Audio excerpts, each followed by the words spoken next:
Tuhan Yesus. Kami sudah berdoa dan mengucap syukur. Haleluya. Amin. Puji Tuhan. Salam sejahtera buat kita semua, Bapak Ibu Saudara yang dikasihi Tuhan Yesus Kristus. Selama kita berbakti untuk sama-sama memuji memuliakan nama Tuhan, kita percaya Tuhan ada bersama dengan kita.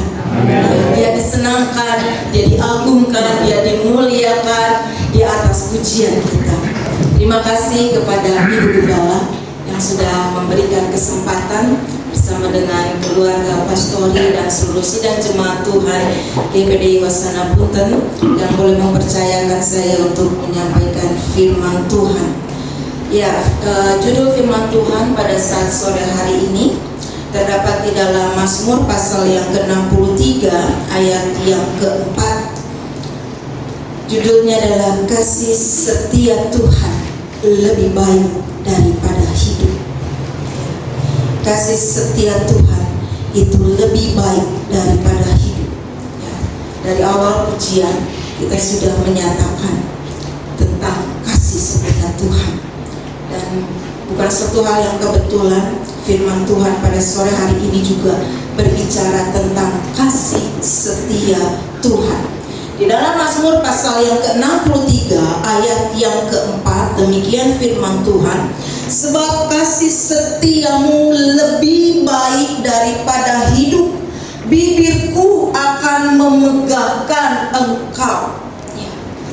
Di sini dikatakan kasih setia Tuhan itu lebih baik daripada hidup. Ya. Di dunia ini, di bumi ini, kita mengenal ada 3 makhluk hidup. Ya. Ada tumbuhan, ada hewan, ada binatang. Itu makhluk hidup.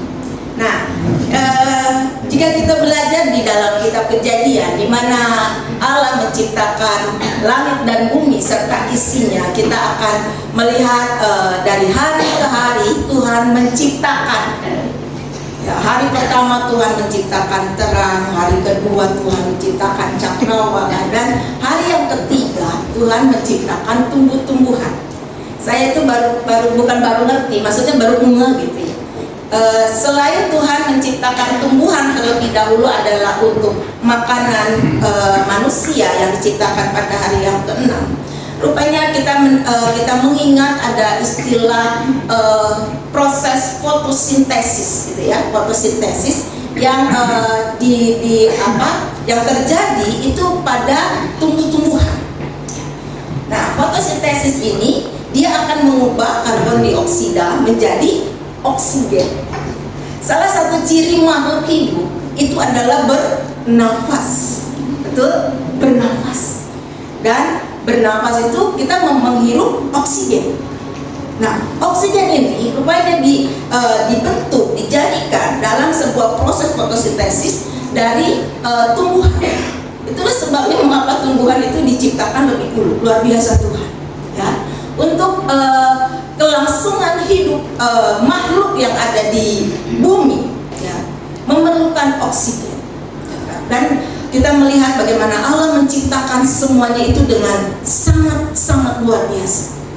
Sehingga makhluk hidup yang selanjutnya yang diciptakan itu ada hewan, baik hewan air, hewan darat, itu juga diciptakan dengan memiliki alat pernafasannya sendiri. Ada paru-paru, ada insang, ada trakea untuk serangga, ada bahkan katak itu dia bernafas menggunakan kulitnya untuk dapat melangsungkan kehidupan dari makhluk ini. Itu diperlukan nafas. Diperlukan nafas. Namun kita melihat bagaimana Allah menciptakan manusia itu berbeda dengan ciptaan-ciptaan yang lain. Di dalam Kejadian pasal yang kedua kita berbicara tentang kasih setia Tuhan lebih baik daripada hidup itu sendiri. Apa sih yang diperjuangkan manusia adalah untuk melanjutkan kehidupan mereka, betul? Bagaimana seseorang bisa mempertahankan kehidupan mereka? Bagaimana semuanya dihubungkan dengan kehidupan manusia itu. Ya kan? Dari Allah memberikan oksigen saja, kita sudah melihat bagaimana kasih setia Tuhan itu dinyatakan bagi setiap makhluk hidup yang ada di dunia. Ya, di dalam Kejadian pasal 2 ayat yang ke-7, Kejadian pasal 2 ayat yang ke-7, ketika itulah Tuhan Allah membentuk manusia itu dari debu tanah, membentuk manusia itu dari debu tanah. Jika kita lihat nilai debu tanah, wow, tidak terlalu berharga. Namun saudara, dikatakan dan menghembuskan nafas hidup ke dalam hidungnya. Demikianlah manusia itu menjadi makhluk yang hidup. Allah menghembuskan nafas hidup kepada manusia yang dijadikan dari debu tanah itu. Sehingga manusia yang dijadikan, yang dibentuk dari debu tanah, yang dikatakan tidak terlalu berharga, menjadi makhluk yang hidup, bukan hanya sekedar oksigen yang dihasilkan dari sebuah proses tumbuhan yang dikatakan fotosintesis. Namun manusia itu menjadi makhluk yang hidup karena ada hembusan nafas yang dihembuskan oleh Allah sendiri. Haleluya. Jadi Allah itu mempunyai satu cara dan tujuannya sendiri ketika Allah menciptakan manusia. Ketika Allah menghembuskan nafas hidup dan membuat manusia itu menjadi makhluk yang hidup, ini berbicara tentang cara dan tujuan Allah menciptakan manusia yang hidup. Manusia lahir ke dalam dunia bukan hanya sekedar untuk bisa bernafas, bukan hanya sekedar untuk bisa bergerak, namun kita melihat bagaimana cara dan tujuan Allah untuk menghembuskan nafas kepada manusia itu menjadi makhluk yang hidup. Di dalam Kejadian pasal yang pertama ayat yang ke-26, Kejadian pasal yang pertama ayat yang ke-26 dikatakan, berfirmanlah Allah, baiklah kita menjadikan manusia menurut gambar dan rupa kita, supaya mereka berkuasa atas ikan-ikan di laut dan burung-burung di udara dan atas ternak dan atas seluruh bumi dan atas segala binatang melata yang merayap di bumi. Semua makhluk hidup mempunyai sistem pernafasannya sendiri untuk mereka bisa melanjutkan, melangsungkan kehidupannya. Tapi berbeda dengan manusia. Ketika Allah menghembuskan nafas kepada manusia dan menjadi makhluk yang hidup, ini berbicara bagaimana cara Allah menciptakan manusia. Allah menciptakan manusia menurut gambar dan rupa Allah. Haleluya. Ya. Manusia itu diciptakan pada hari yang ke-6 setelah semuanya sudah ada, gitu kan? Tumbuhan, binatang di air, binatang di udara, binatang di darat. Jadi bumi itu sudah ada modelnya, sudah ada bentuknya. Untuk makhluk hidup sudah ada binatang-binatang. Tuhan bisa saja mempunyai model tersendiri untuk membuat manusia menjadi ciptaannya, tetapi Dia tidak mau mencari model yang lain.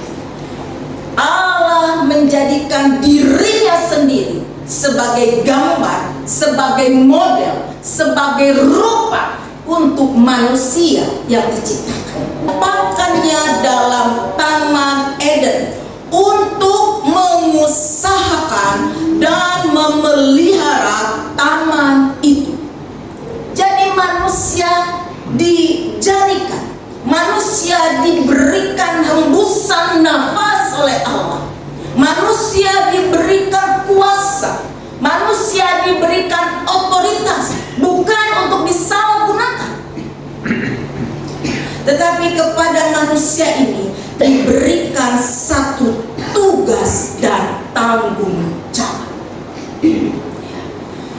manusia diciptakan, manusia dijadikan adalah untuk mengerjakan pekerjaan yang sudah ditetapkan oleh Tuhan.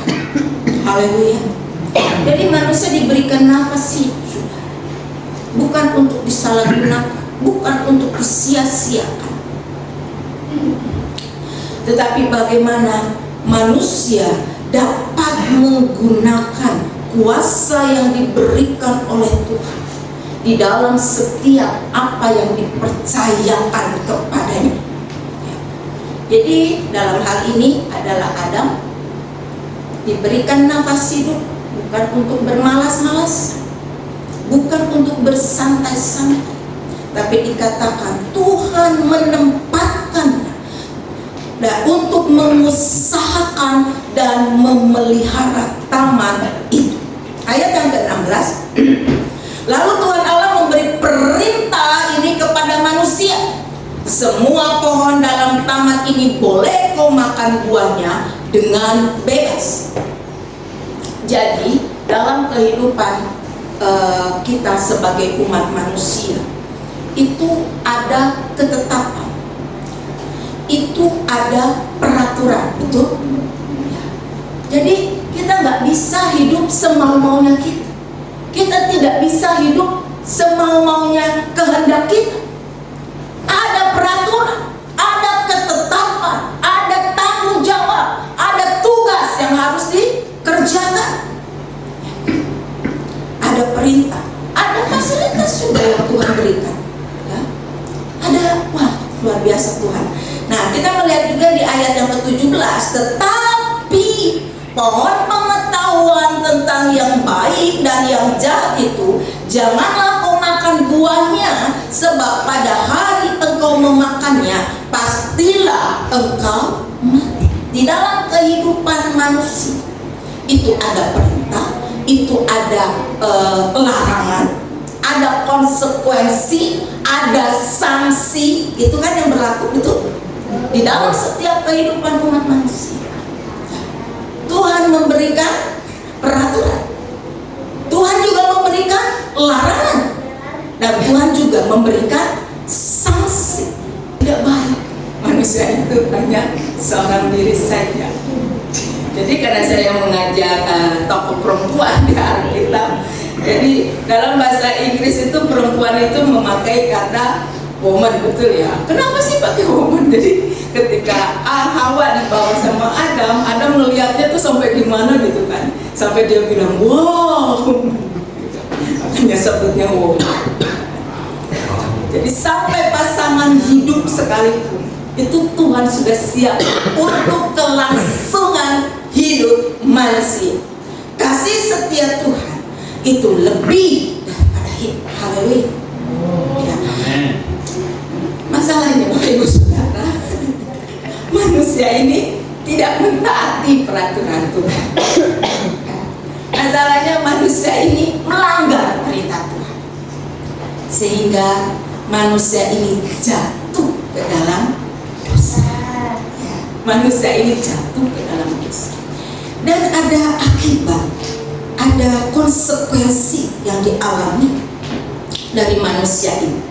Di Kejadian pasal 3 ayat yang ke-9, Kejadian pasal 3 ayat yang ke-9, tetapi Tuhan Allah memanggil manusia itu dan berfirman kepadanya, di manakah engkau?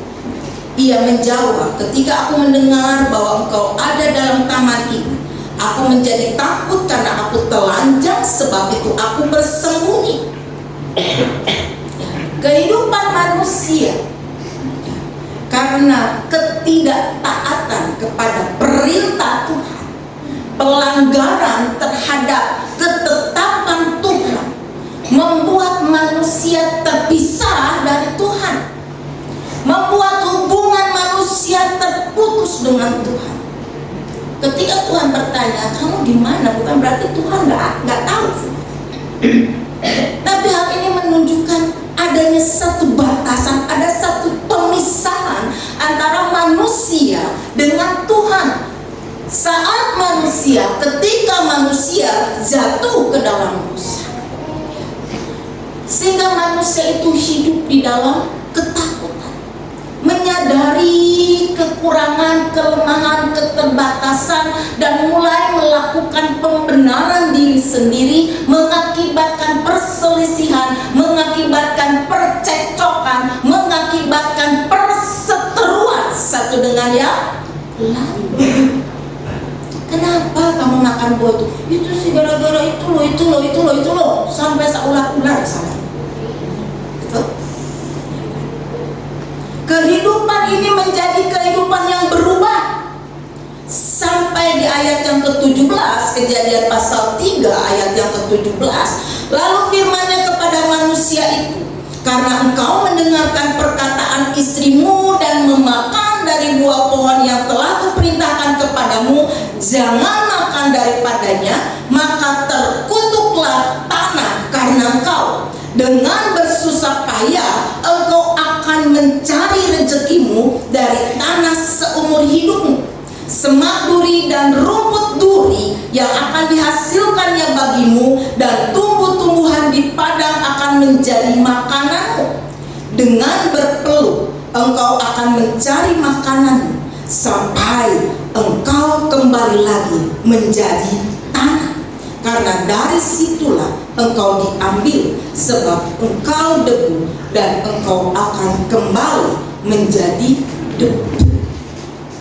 Dosa mengakibatkan terputusnya hubungan manusia dengan Allah. Karena Tuhan katakan, kalau engkau makan buah itu, kamu pasti akan mati, kamu tidak akan hidup. Putusnya, terpisahnya manusia dengan Allah, hubungan manusia dengan Allah, itu bisa mengakibatkan kematian rohani. Jadi hidup ini bukan berbicara melulu tentang yang kelihatan ini, tapi juga berbicara tentang apa yang tidak kelihatan. Yang tadinya mereka hidup di dalam kekekalan, mereka hidup di dalam kemuliaan Tuhan sebelum manusia jatuh ke dalam dosa. Namun setelah manusia jatuh ke dalam dosa, firman Tuhan katakan mereka kehilangan kemuliaan Allah. Mereka merasa diri mereka kurang, mereka merasa diri mereka tak berlayak, sehingga kehidupan manusia dibatasi oleh rentang waktu sampai kepada kematian. Dari debu kembali kepada debu. Dalam Ayub pasal yang ke-7 ayat yang pertama, Ayub pasal 7 ayat yang pertama ini berbicara tentang hidup. Bukankah manusia harus bergumul di bumi, dan hari-harinya seperti hari-hari orang upahan? Di Alkitab satu terjemahan baru, yang lama ada perikop judul di atasnya yang katakan hidup itu berat. Jadi Bapak Ibu Saudara, ketika kita masih merasakan beratnya hidup, berarti kita masih ada di bumi ini, kita masih ada di dalam dunia ini. Bukankah manusia harus bergumul di bumi, dan hari-harinya seperti hari-hari orang upah? Jadi kata bergumul ini dalam bahasa aslinya ini memakai gambaran seperti terjadinya sebuah peperangan, war. Berita-berita yang saat ini sangat-sangat panas karena terjadinya perang. Bukankah manusia harus bergumul di bumi? Ayub, Bapak Ibu Saudara, dikatakan di dalam Ayub pasal yang pertama, dia adalah seorang yang saleh. Dia adalah seorang yang takut akan Tuhan. Namun dia merasakan betapa beratnya itu hidup. Dikatakan seperti ada dalam peperangan.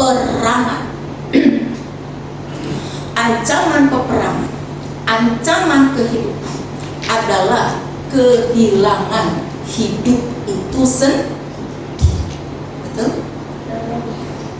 Ancaman dari kehidupan adalah kehilangan hidup itu sendiri. Namun firman Tuhan katakan, kasih setia Tuhan lebih daripada hidup. Haleluya. Kita kembali ke ayat pokok kita di dalam Mazmur pasal yang ke-63 tadi. Mazmur pasal yang ke-63 ayat yang ke-4. Sebab kasih setiamu lebih baik daripada hidup, bibirku akan memegahkan engkau.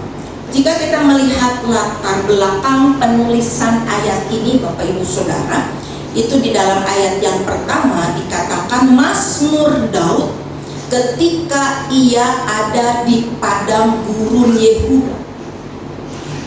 Dia mengatakan bahwa kasih setia Tuhan itu lebih baik daripada hidup. Dia menuliskan ini, dia menyatakan ini bukan saat dia sudah berada dalam istana dan menyandang gelar sebagai seorang raja. Bukan berbicara tentang bagaimana dia memiliki banyaknya kekayaan. Bukan berbicara tentang bagaimana setiap sarana fasilitas yang sudah tersedia. Namun dia berkata, sebab kasih setia Tuhan lebih baik daripada hidup adalah ketika dia sedang ada di padang gurun. Dia ada di padang gurun, bukan lagi camping. Dia ada di padang gurun. Dia terus ada dalam pengejaran Saul. Jadi Saul itu dia hendak membunuh Daud. Hendak membunuh Daud. Di dalam 1 Samuel pasal yang ke-23, ini adalah cerita ya yang melatar belakangi bagaimana Mazmur Daud ini dituliskan. 1 Samuel pasal yang ke-23, saat Daud ada di padang gurun ya. 1 Samuel pasal yang ke-23 ayat yang ke-14. Maka Daud tinggal di padang gurun di tempat-tempat perlindungan. Ia tinggal di pegunungan di padang gurun Sif. Dan selama waktu itu Saul mencari dia, tetapi Allah tidak menyerahkan dia ke dalam tangannya. Kurang hebat apa tuh Saul dengan pasukannya untuk bisa mengejar, menangkap dan membunuh Daud. Kurang-kurang, saking udah bencinya Saul sama Daud. Makanya firman Tuhan katakan, jika engkau membenci, maka engkau sudah menjadi seorang pembunuh. Ini Saul. Nah, jadi mengapa Daud tuh sampai ada di padang gurun ini? Ya. Ternyata jika kita melihat di cerita cerita sebelumnya, saudara, itu Daud itu meskipun dia ada dalam pengejaran Saul, dia berperang melawan bangsa Filistin. Dia berperang melawan Israel, gitu kan?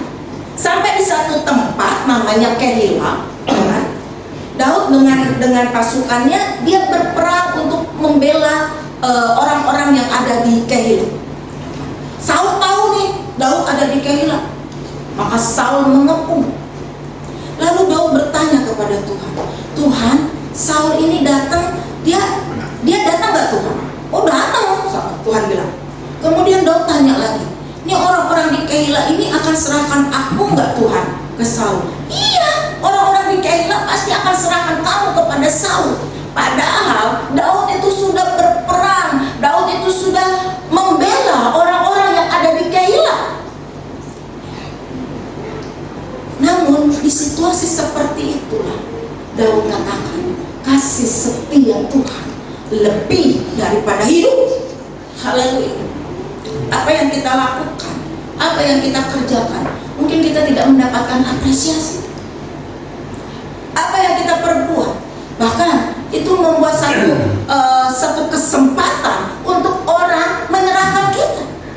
Seperti orang-orang yang sudah menerima pembelaan, bagaimana kemenangan dari Daud yang sudah berperang. Tetapi ketika Saul ada di sana, orang-orang Kehilah malah akan menyerahkan Daud kepada Saul. Akhirnya Daud dia pergi dari Kehilah, tinggal di padang gurun, di tempat-tempat perlindungan.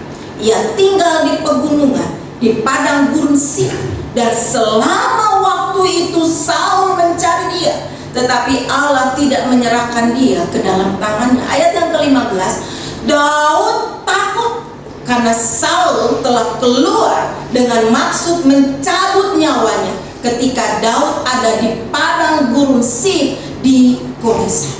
Bayangkan Bapak Ibu Saudara, keadaan Daud ini tidak baik-baik saja, namun dia tetap mengatakan kasih setia Tuhan lebih daripada hidup. Gak cukup sampai di situ, masih Saul masih cari, masih kejar, sampai suatu saat, wah ini sudah tiba waktunya, ini sudah tinggal ditangkap, ya kan? Tetapi dikatakan bagaimana orang Filistin datang untuk menyerang, dan Saul tidak bisa untuk menangkap Saul. Di ayat yang ke-28 1 Samuel pasal 23, maka berhentilah Saul mengejar Daud dan pergi menghadapi orang Filistin itu. Itulah sebabnya orang menyebut tempat itu Gunung Batu Keluputan.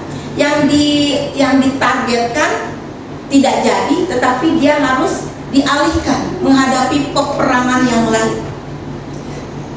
Itulah bagaimana cara Tuhan untuk menolong Daud. Dan Tuhan yang sama mempunyai cara untuk menolong kita. Kasih setia Tuhan lebih baik daripada hidup. Hidup bukan hanya sekedar bernafas, hidup bukan hanya sekedar bergerak, namun hidup adalah sebuah tugas. Hidup adalah sebuah tanggung jawab, di mana kita akan diperhadapkan dengan tantangan, di mana kita akan diperhadapkan dengan ancaman. Bahkan itu bisa mengancam nyawa kita. Namun kasih setia Tuhan itu lebih daripada hidup. Bagaimana caranya untuk kita tetap ada di dalam kasih setia Tuhan? Mari kita kembali di dalam ayat pokok kita, Mazmur pasal yang ke-63 ayat yang kedua. Mazmur pasal 63 ayat yang kedua, bagaimana untuk kita tetap ada di dalam kasih setia Tuhan? Ya Allah, Engkaulah Allahku. Kita harus memiliki satu ketetapan hati. Kita harus tetap memiliki keyakinan bahwa Allah yang kita sembah di dalam nama Tuhan Yesus Kristus. Karena di dalam Dialah ada jalan, di dalam Dialah ada kebenaran, di dalam Dia ada kehidupan itu sendiri. Miliki satu keyakinan, ya Allah, aku mencari Engkau. Bagaimana untuk kita tetap ada di dalam kasih setia Tuhan yang lebih daripada hidup itu? Kita tetap mencari Tuhan.